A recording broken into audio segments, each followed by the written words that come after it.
ଆସନ୍ତୁ ଆମେ ବନେଇବା ଆଜି ଆମ୍ବ ଆଚାର। ଏବେ ଖରାଦିନ ଚାଲିଛି, ଆମ୍ବର ଇନଷ୍ଟାଣ୍ଟ ଆଚାର ଆମେ କେମିତି ବନେଇବା ଦେଖନ୍ତୁ। ଏମିତି 4-6ଟି ଆମ୍ବ ଆପଣ ନେଇଯିବେ। ଖରାରେ ଯଦି ରହିକି ଗରମରେ ରହିକି ପାଚି ଯାଇଛି ଟିକେ କିଛି ଅସୁବିଧା ନାହିଁ, ସେ ତଥାପି ଆମ୍ବ ଆଚାର ହେବ ଏବଂ କଞ୍ଚା ଆମ୍ବ ବୋଲି ତାକୁ ଗଣାଯିବ। ଏମିତି ଆମ୍ବ ଟିକେ ଚୋପା ଛଡ଼େଇବେନି, ଡାଇରେକ୍ଟ ଛୋଟ ଛୋଟ ପିସ୍ରେ କାଟିଦେବେ, ଯେମିତି ଆପଣଙ୍କ ପାଟିକି ପଶିଲା ଭଳିଆ ସେମିତି ଛୋଟ ଛୋଟ ପିସ୍ରେ କାଟିକି ଏମିତି ସବୁ ଗଦା କରି ପକାଇବେ। ତା କୋଇଲି ସବୁ ବାହାର କରିଦେବେ, ତା ମଝିରେ ଯେଉଁ ସିଡ୍ସଟା ଅଛି ତାକୁ ବାହାର କରିଦେବେ, ନହେଲେ ତାକୁ ଖାଇକି ଏକାଥରେ ଝାଡ଼ା ଫାଡ଼ା ହେଇଯିବ।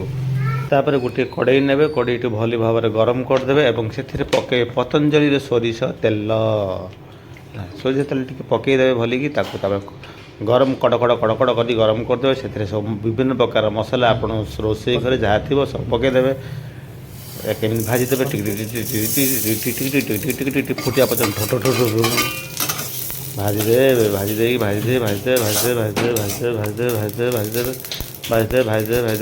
ଭାଜିଦେବେ। ତମେ କ'ଣ ଗାଡ଼ି ନେଇକି ଆସିଗଲ ବୁଲିବା ପାଇଁ? ହଉ ହଉ, ବୁଲ ବୁଲ ବୁଲ, ମୁଁ ତା ଭିତରେ ଭାଜୁଛି ମସଲା ଭାଜୁଛି। ତମେ ଗାଡ଼ି ଧରିକି ବୁଲ, ଗାଡ଼ିରେ ହର୍ନ ମାରିଦେଲ, ଗାଡ଼ିରେ ହର୍ନ ମାରିଦିଅ। ତାପରେ ଏମିତି ତାକୁ ଗୁଣ୍ଡ କରିଦେବେ ଗ୍ରାଇଣ୍ଡରରେ। ଯଦି ଆପଣଙ୍କ ପାଖରେ ଗ୍ରାଇଣ୍ଡର ଅଛି ଭଲ କଥା, ନହେଲେ ଯେମିତି ମୁଁ ଗୋଟେ ଭିଡ଼ିଓ ବନାଉଛି ଆଉ। ହଉ ତମେ ଖେଳ, ମୋତେ ଡିଷ୍ଟର୍ବ କର ନା। ହଉ ଏବେ ଆପଣ ଗୁଡ଼ ଟିକେ ନେଇଯିବେ, ଗୁଡ଼ ନେଇକି ତାକୁ ଭଲ ଭାବରେ ତଳେଇ ଦେବେ। ସେଇ ଆପଣଙ୍କ ପାଖରେ ଯଦି ଅଲଗା ବାସନ ଅଛି ଭଲ କଥା, ମୋ ପାଖରେ ନାହିଁ, ତେଣୁ ମୁଁ ସେଇ କଡ଼େଇରେ କରୁଛି। ବର୍ତ୍ତମାନ ଦେଖ ଗୁଡ଼ ତଳିଗଲା।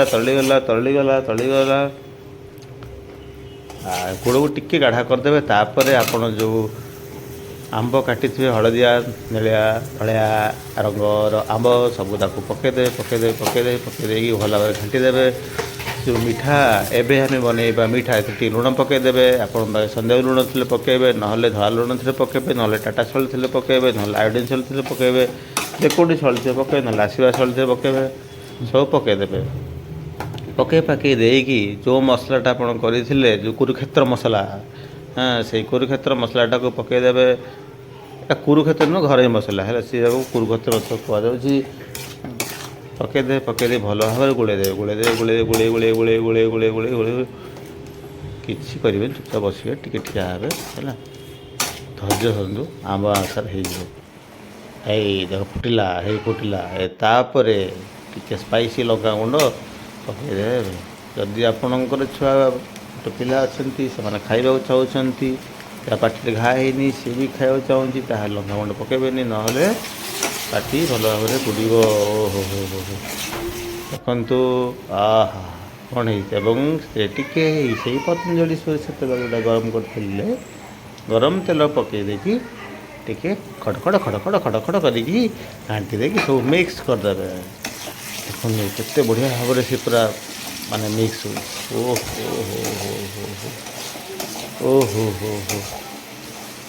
ଏମିତି ଭଲ ଭାବରେ ମିକ୍ସ କରିବେ। କେତେ ବଢ଼ିଆ ସୁନ୍ଦର କଲର୍ ଆସିଛି। ସେଇ ଆମ୍ବ ଆଚାରରେ ଟିକେ ଆପଣ ଭିନେଗାର ପକାଇଦେବେ। ଏଇ ଭିନେଗାର ଇଚି ଭିନେଗାର ଖଣ୍ଡେ ହେବନି, ଇଚି ଭିନେଗାର ପକାଇଦେବେ। ଖାଲି ଭିନେଗାର ପକାଇ ଦେଇକି ଖାଲି ଘାଣ୍ଟିଦେବେ। ବହୁତ ଦିନ ପର୍ଯ୍ୟନ୍ତ ରହିବ। ନହେଲେ କହିବେ, ଆପଣ କହିବେ ଆମ୍ବ ଆଚାର ଖରାପ ହେଇଗଲା।